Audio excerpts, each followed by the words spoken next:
Hello and welcome to my channel. Just wanted to give you the latest update and some more interesting information. A lot of this may be hearsay, but it is much as I could gather. I'm not positive about its accuracy, so we'll just put a blanket statement over it all and just call it all allegedly or hearsay.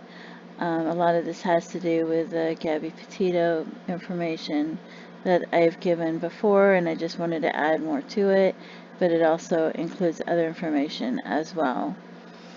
Recently, I was watching the Petito family, which includes the Schmidts, and I wept until my throat hurt. I cannot even imagine anyone not crying like a baby for them. Watching her mother and her dad trying to be strong, as you could clearly see them, they were just wringing their hands in pain. And in this huge time of shock and great agony, they have decided that something good has to come from this, and they have decided to create the Gabby Petito Foundation to help others. They took the most painful moment of their lives and they decided to turn it into a miracle for others. In such a tragedy, they showed to be exceptional role models for others. Her mother mentioned that they saw a Wyoming license plate that said GBZ for Gabs, and her mother said that she is still with us. And if you've lost a loved one, you might understand. My son was murdered at the age of 22, and I remember we bought land, and there was a bowl half buried in the dirt, and it was a Ninja Turtle bowl. And when my son was little, I had bought these cereal bowls. There was cereal that came with the Ninja Turtle bowls on the outside of it as part of the packaging that I got him for Christmas. We were really poor, and I had to use food stamps to buy them, and it was hard trying to buy him Christmas presents. Anyway, he ended up having a babysitter later who was pretty wealthy, but she insisted he bring them over to use to eat from, and she had the intent to steal them from us, and that's what she did. And I was so upset that she would do such a thing to a child, as we were very poor, like I said, and we had to use food stamps to get the cereal to be able to have Christmas presents for him.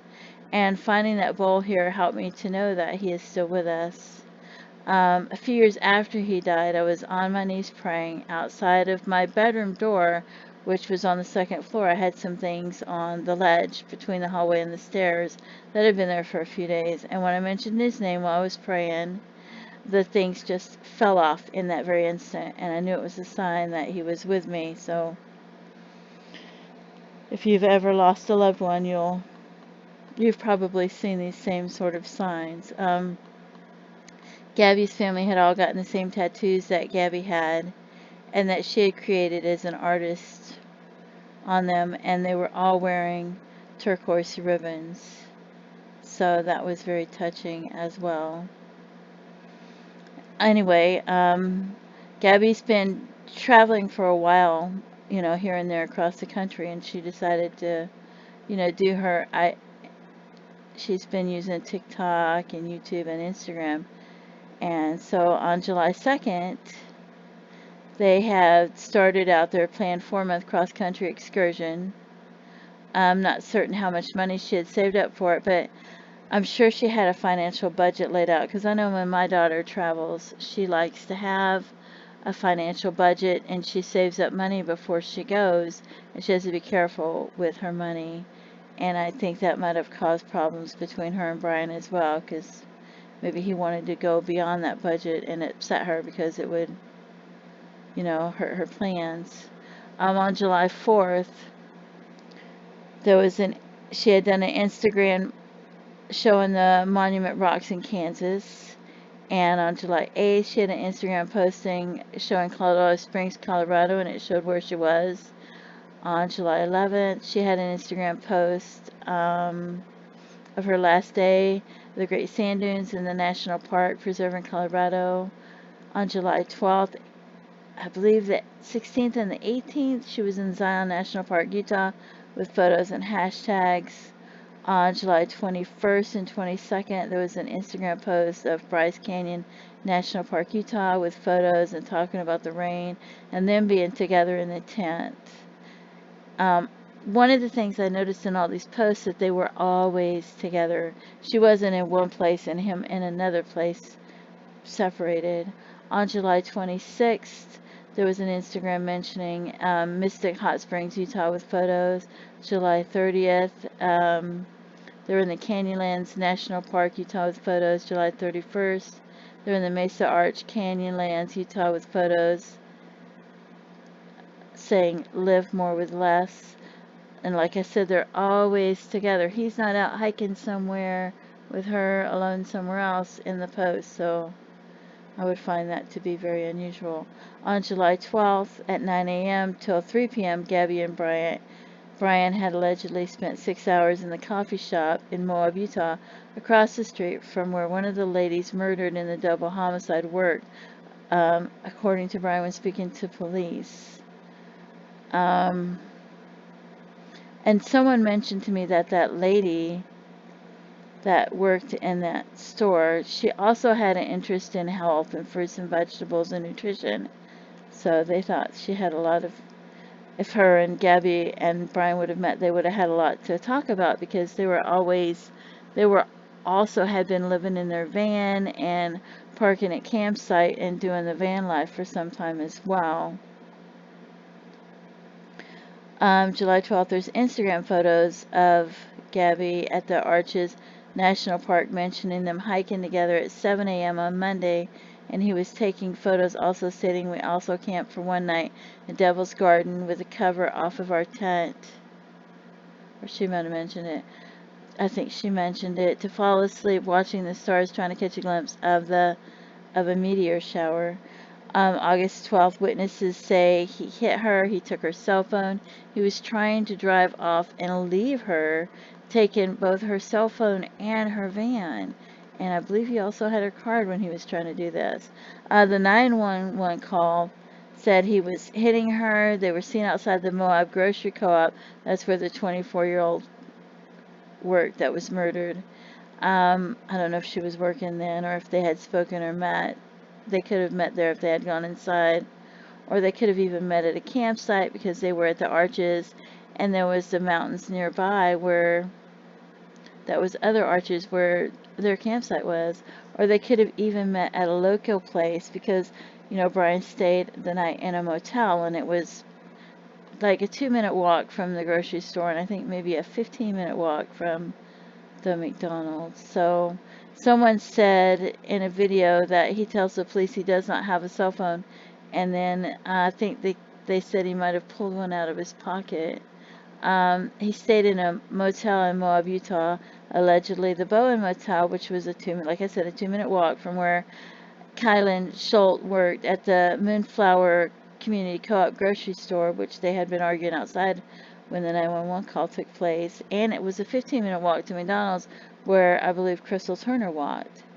And this is a small town with only 5,000 people, so those were the two ladies that were murdered between the 13th and the 17th, and they were last seen alive on the August 13th at Woody's Tavern, where they complained to friends that a creepy guy near their campsite, and as they disappeared, it was because they were murdered. And on the 13th, Brian makes 2 IG posts from Moab, Utah. And I'm not sure of the date, but Gabby's Instagram is said to have changed, like someone else was posting lengthy posts. And maybe, I don't know if they were using less hashtags. And one of them I thought it was either tagged at the end or like the tag seemed to be like Brian was signing it in the tag, but who knows. On the 17th, question mark, Brian had allegedly flown to Florida to move her things out due to their fight, maybe. I don't know, and returned on the 23rd, question mark, because it says it's not proven, it's not verified. No idea if he had the van or if he was hiking alone or if he actually went back to Florida. I don't know. And I don't know if he had time to be at the place where the couple was murdered, but perhaps he did not murder the couple and someone else did, you know. and perhaps he did just kill Gabby in a moment of uncontrolled anger, but no one knows at this point other than perhaps the police and any agencies involved. Perhaps the same person who killed Gabby, who murdered those girls, or didn't, I don't know. Maybe he ran and thinking he would be blamed as he had abused her in the past, but I would think that if he had not killed Gabby, that he would want her found with all the evidence still there to prove his innocence. As otherwise, why would he not be found guilty? Running would not be a good idea if he hadn't done it. On the 18th, the couple, here I'm going to show you photos of them. Kylen and Crystal were found shot at their campsite, last seen on the 13th. And they weren't found by the police. They were last seen at Woody's Tavern in Moab on the 13th of August. They were found. Their partially dressed bodies were discovered by a friend, and they had multiple gunshot wounds. And she found them on August 18th near their campsite in the LaSalle Mountains near Moab. Meanwhile, on August 19th to the 23rd, there was a man, Robert, known as Bob Stiles Lowery, age 46, from Houston, Texas, missing. There was a ping from his cell phone from Jackson on August 23rd in Jackson. I'm not sure if he had his cell phone or if somebody else did. And he was seen at a restaurant called, I think, the Pista Mountain Bistro. I don't know if I'm pronouncing it right. In Jackson Hole, on a video on August 19th in Grand Teton Village. So far, last seen the following day, maybe August 20th, in Bridger, Teton National Forest, where Petito's body was found. The remains matching were found near the Black Canyon Trail at the base of Teton's Pass on September 28th. So he wasn't even found until September 28th, and he went missing about 40 miles from where Petito's body was found. Authorities are saying there is no connection. They also said that about the ladies. So he was last seen wearing a black baseball cap with the letter P on it, a plaid shirt, a blue down Patagonia vest, blue jeans, carrying a black duffel bag with a Nike logo, a sleeping bag, and a tent. He was 6 foot tall with brown hair and blue eyes, and he is thought to have taken a lift to Pearl Street Bagels in Wilson the next day if he did. More than a month after he was last seen, his remains were discovered at the base of the Teton Pass on Tuesday, September 28th. At about 1 p.m., a dog team discovered a body and a black Nike duffel bag off the trail of a steep wooded slope, according to the news release. The search team hiked a total of 75 miles. His remains were found on a steep timbered slope. The cause of death is currently unknown. He was a father of 2, age 15 and 12. Okay, so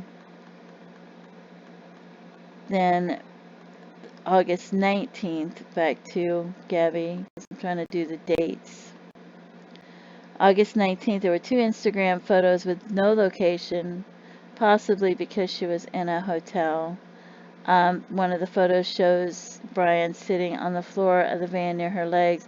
Other photo appears to be taken by a drone of the van. I don't know, Gabby checks out of a hotel that I think was near the airport on the 24th or the 25th, as I've heard both, and I don't know how many days she stayed there. August 24th, allegedly, she's seen leaving the hotel. August 25th, Gabby FaceTimes her mother, Nicole Schmidt, from Grand Teton, saying she's leaving Utah and going to Wyoming. Petito's stepfather, Jim Schmidt, said that the young woman would communicate regularly with her mom and her family. August 25th, spotted in Jenny Lake parking area by Russell and Shannon Baker around 5 p.m. August 25th, a lady claims that they were in her store in the Rustic Row in Victor, Idaho on the 25th, maybe 26th, and that she told them they could go through the west entrance to go to Yellowstone. August 25th, she or someone posts Happy Halloween. Her final post of a photo taken maybe the day before or shortly after checking out of the hotel.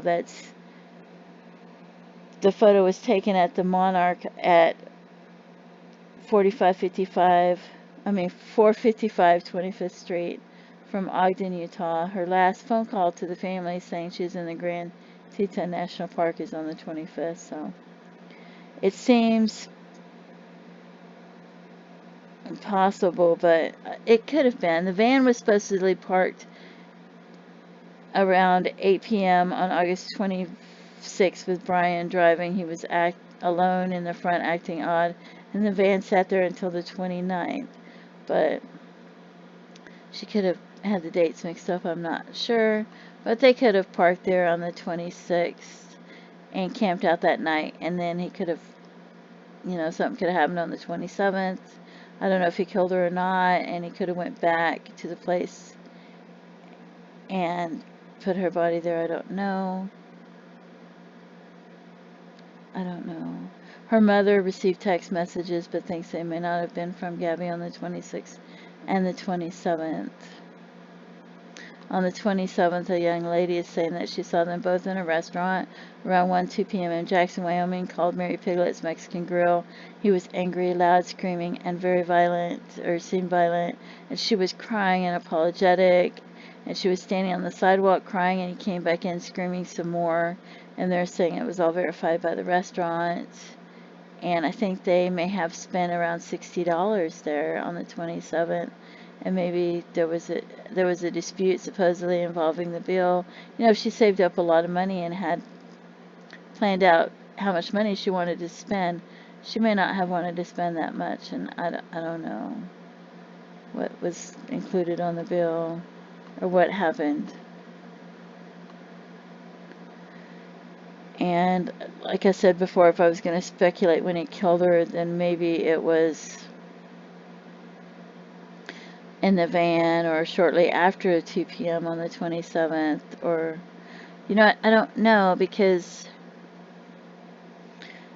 there's a video that shows supposedly when you're driving towards the van, like there's somebody running and dodging and ducking between the trees, and then another video has zoomed in and shown where it looks like there's somebody leaning over some, and it looks like their arms are bound behind them, but it could be something else totally. It's your mind might play tricks on you when you're upset and you're actually looking for stuff like that. But it looks like whoever's there, like they suddenly lean forward, maybe after the car goes by, as they feel like there's no help. But it could have been something else entirely, because if you also, there's somebody zoomed in on the front of the van where it looks like there's an outline of the face, and it could be covered with a shirt or a thin blanket or a sheet. So, we don't know what happened. It could be a stuffed animal, and that's just some of the things that are going around, and I don't know what's true and what's not true.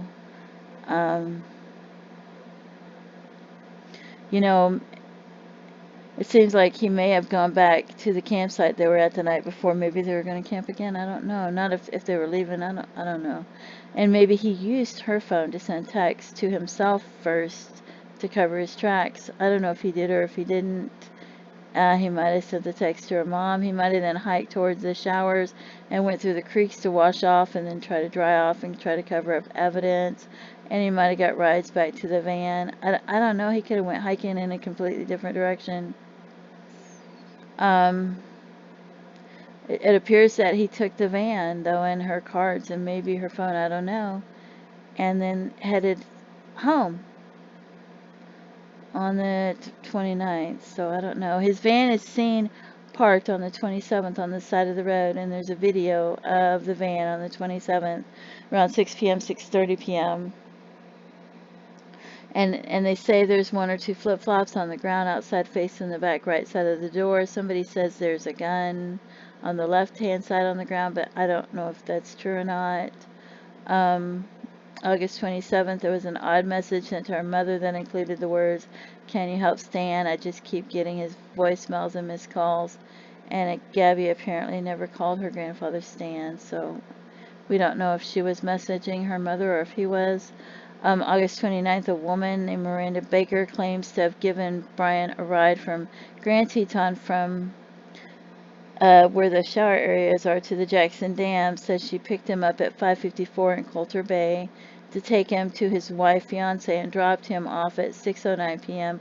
at Jackson Dam. She says that he stated he had been hiking for several days alone and along the Snake River, and he wanted to get off at the drop off of the dam she thinks would have put him in the direction of going toward the van. He had offered him $200 to get a ride to Jackson, but when they were not going to Jackson using the road that passes the van, he had them drop him off at the dam, as that was where the turn is, like I said, towards the road that goes toward the van.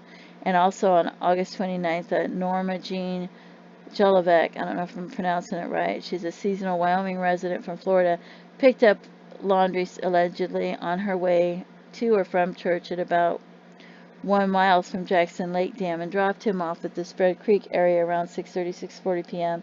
He asked her if she was going to Jackson and she said no, that she was going the opposite direction. He asked her if she would drop him off at the Spread Creek area near the Pacific Creek Landing in Grand Teton National Park and told her that he had been hiking along the Snake Creek area. He told her that he had a fiance. He had her drop him off at the gate of the camping area, and he was trying to get out of her vehicle while it was moving. She'd offered to take him inside, and like I said, he proceeded to try to get out of the moving car. He joked that he wanted to impress his fiancée by hitchhiking, and he insisted that he be let out of the vehicle.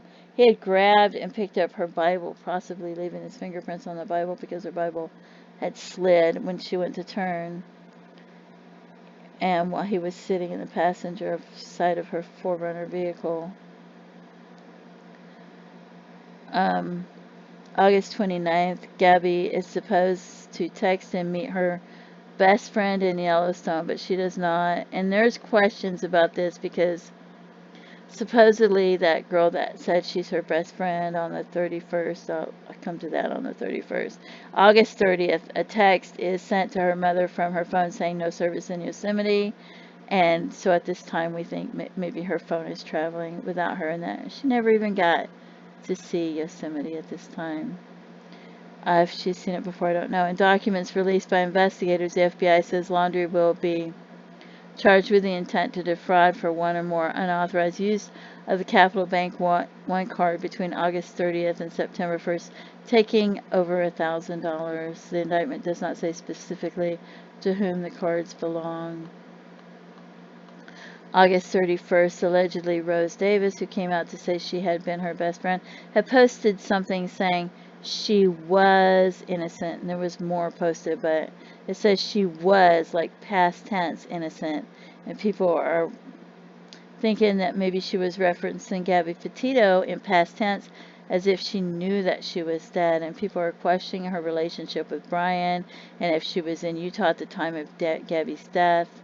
There was also a very brief posting by Brian. People thought it was accidental. That shows part of a boat, and they think it was one of Rose's shoes and some water, and I think, I don't know, maybe a gallon jug. But we should all leave such judgments to the law enforcement agencies, because you get caught up in it and you start judging other people and questioning things, which may be natural, but we really shouldn't be judging other people that may be involved, or even Brian and his family, and leave those judgments to the law enforcement.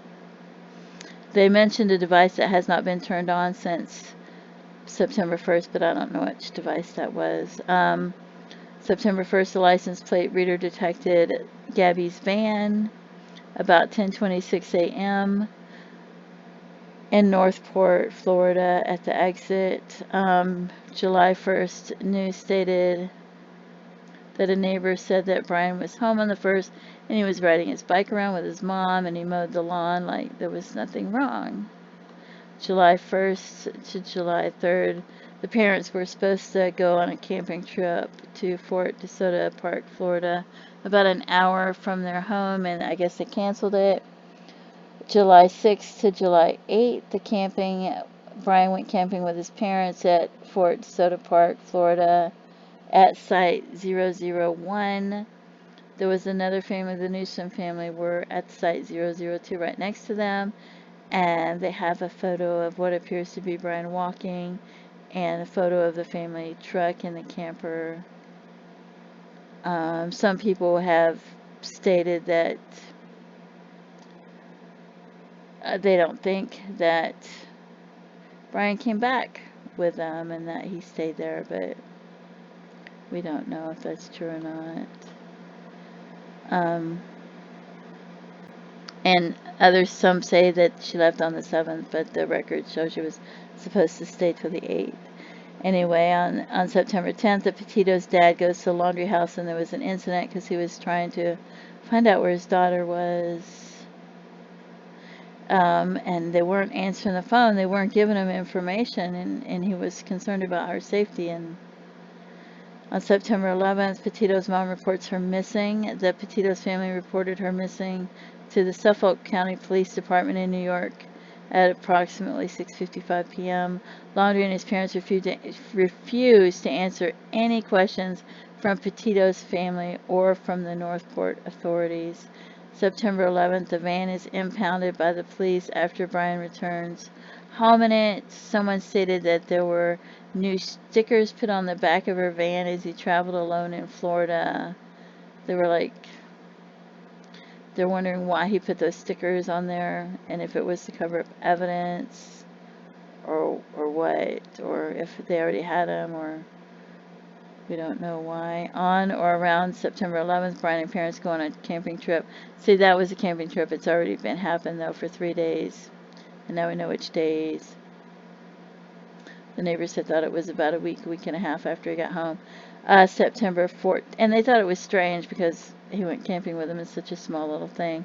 September 14th, there's a Mustang is seen as not being in the driveway from a video showing parents leaving. I don't know when it left. And they're saying that Brian used it. Anyway, the parents are seen leaving in a King Cab red Dodge Ram truck on Wednesday, September 15th, and then the Mustang is back in the driveway. And I don't know if it's a coincidence or not that the same amount of days that they had passed that they went camping as how long it took them to report him missing and get the Mustang from whenever they say he left. September 14th, the Laundrie family issues a statement through their lawyer, which isn't really a statement, saying that they intend to remain in the background. They're not giving any information about Gabby whatsoever. September 14th, Brian's parents report him missing, saying that he went to the Carlton Reserve, and the Northport police last seen carrying a hiking bag. So officers searched and searched and searched. Officers first they searched the 2012 Ford Transit van, and Laundrie's parents tell the police their son left home with a backpack. Parents say he did not take his wallet or his cell phone, and they are concerned about him. July 15th, Laundrie had refused to cooperate with the authorities before his disappearance, and the Northport police say that Laundrie is refusing to cooperate and name him as a person of interest in Petito's disappearance, and a search warrant is issued. 9/16, Joe Petito appeals to the public to come forward with any information that could help investigators. He said, I'm asking help from the parents of Brian, and I'm asking help for the family members and friends of the Laundrie family as well. He said, whatever you can do to make sure my daughter comes home, I'm asking for that help. There is nothing else that matters to me now. July 17th, Laundrie parents tell police they have not seen Brian in 3 days since Tuesday. Police said Laundrie's attorney contacted authority Friday because the family wanted to discuss his disappearance. Brian's parents have reported to us that he was last seen Tuesday. When he went for a hike there, they reported him missing. 3 days later, the Northport Police Department and the FBI are working to corroborate the story. September 17th. In September, I don't know why I said July. I hope I didn't say it before. It appears that the police removed his cell phone from Laundrie's Mustang on Friday and put it in his pocket, perhaps to get his last location, or perhaps it was Gabby's phone. July 17th, Utah announced Friday that Petito's case has no connection and is not related to the double homicide case involving Crystal Taylor and Kylen Schulte. In early statements, Taylor said the Laundry family told officers Brian's car was found at the reserve and driven to their home from there. I guess they went and got it. September 17th, Jason Anderson lives across from the Carlton Reserve and says he heard helicopters flying over the area beginning around 6 or 7 p.m. on Friday. I guess that's when they started the search. And September 17th, Sam Bass says a man fitting Brian's description was seen on a trail camera setting up in the wilderness in Baker, Florida, early Monday morning. The backpack worn by the unidentified man appears to be light-colored, while they think that Laundry was seen last wearing a dark-colored or carrying a dark-colored co-op stuffed travel pack when he and Petito were stopped by police in Moab, Utah last month. But you know, he could have switched. Not certain of a day, but on Twitter, a user said that Laundry was seen walking across the road and that someone had given him a ride and dropped him off at a nearby area close to Walmart in Alabama, but we don't know if he's there or not. He may have just looked like him. September 17th, neighbors took a photo of a man who is either barefoot or wearing, it looks to me like he's wearing light brown, tan hiking boots. And he's got dark baggy pants, a gray shirt, sunglasses, and he's bald, and he's going down the street carrying something white. Near the back of the property, and the person online, a different person online states that there was a gun shown in Instagram photos. I don't know if that's true or not, by one of them a while back, thinking they had a gun, so I don't know.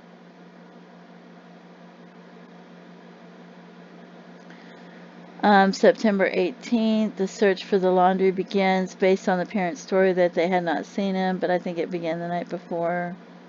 And that is that they said that he went into the 25,000 acre or 24,000 acre Carlton Reserve in Sarasota, Florida. His parents said that he was there, headed the last time they saw him.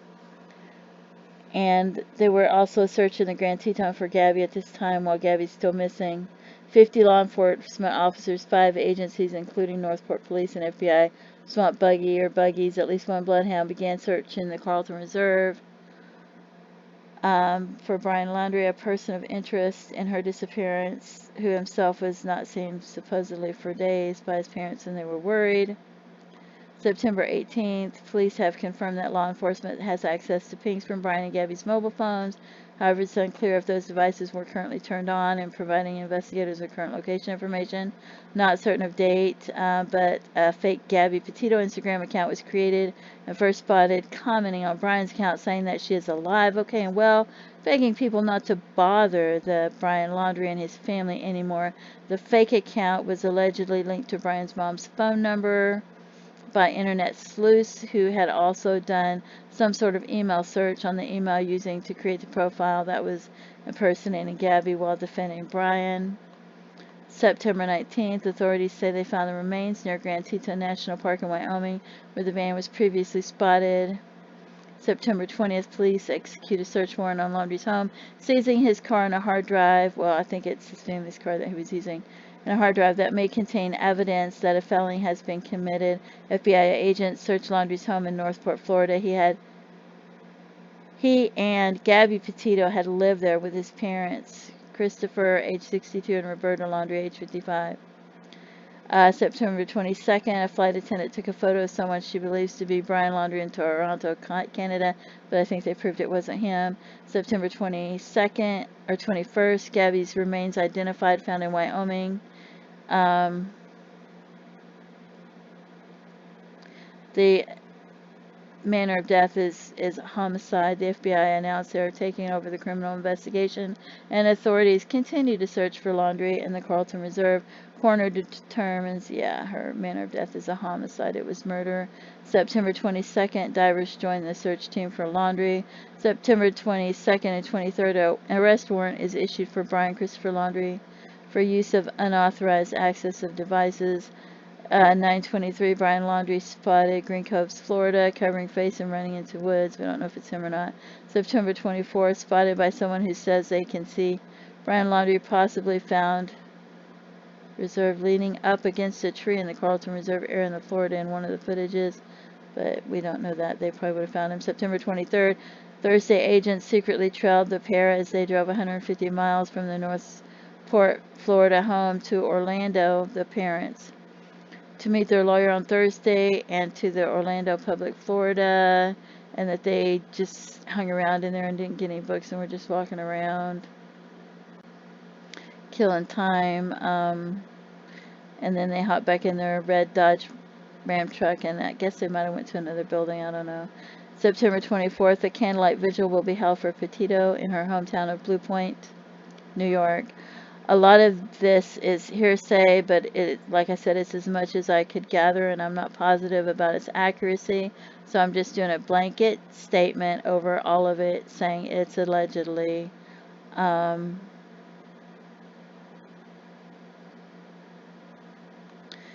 At this time, we don't really know what happened or why his family went camping. We don't know if he took a boat to get rid of evidence or burned it, or if he committed the crime. If he got rid of the evidence while he was in Wyoming or Utah or somewhere else on the way, or if he was, or if they went camping so he could make some sort of plans. It could easily be in someone's house somewhere. There's really no way for us to know, We just have to have faith that he will be found. We all want justice for Gabby, and we all pray that everyone is safely found and brought home so that other families do not suffer such a loss. May we all be on our toes to help others. Those of us who have lost loved ones to tragedy know full well that these people will hurt forever, that they will have nightmares here and there for the rest of their lives, and yet they stand together in unity, looking for ways to help others. They are an inspiration to us all. We know that even in what seems to be the worst of times, that God can turn these things into great miracles and blessings. Also, on June 8th, a 20-year-old Irish man named, I guess you would pronounce it, Cian McLaughlin, spelled C-I-A-N, went missing, and he has not yet been found. And I just want to show you some photos and images of him if you had seen him, because like I said, he has still not been found. Oops, that's the other gentleman. So I don't know if he had long hair or short hair at the time that he went missing. He was last seen in the late afternoon, early evening. There's two different places supposedly. I don't know which one's right. Hiking on the south side of Bradley Taggart Moraine, headed south towards Taggart Lake, or a couple might have seen him hiking. They saw someone fitting his description around 3:45 p.m.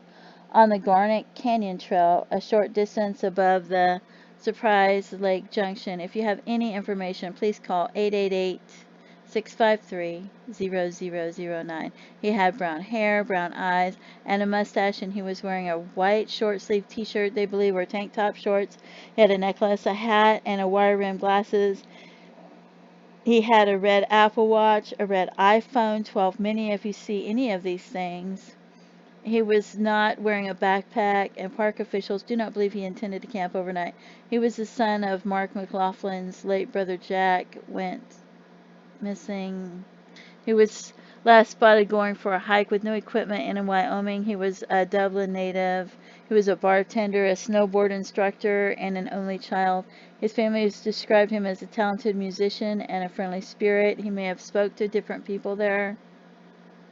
He is an experienced and solo hiker and outdoorsman. Park officials have scaled back the search efforts, which originally included helicopter flights, dog teams, drones, and thermal imaging cameras. Park staff are operating in a continuous but limited manner to search for him. New clues will be investigated when they come forward. Updated missing person posters are being posted throughout the park. And overnight backcountry users will be advised to look for clues, and additional park staff who have regular work in the backcountry will be expected to search as part of their regular duties. There are updated missing posters about him. I think they were put out July 13th. So if you see anything, or if you remember talking to someone like that, or you've seen him, please don't forget to call and give that information. It's 888-653-0009 at this time. You know, if there's no answer or something happens and it's disconnected, I don't know, then just call the Grand Teton National Park or the police there and try to get a hold of somebody. You know, it's easy. You can Google these things now, but please let them know. And like I said, this is my blanket statement that there may be a lot of hearsay, or, you know, I'm not positive about the accuracy, and it's all just allegedly. And we should all try not to judge others while we're spending time trying to investigate this thing, even though it's hard not to judge others. But we want to, you know, and pray for Gabby Petito's family and these other people, and try to search and help search for people and get as much information as possible. Thank you for tuning in. Bye-bye.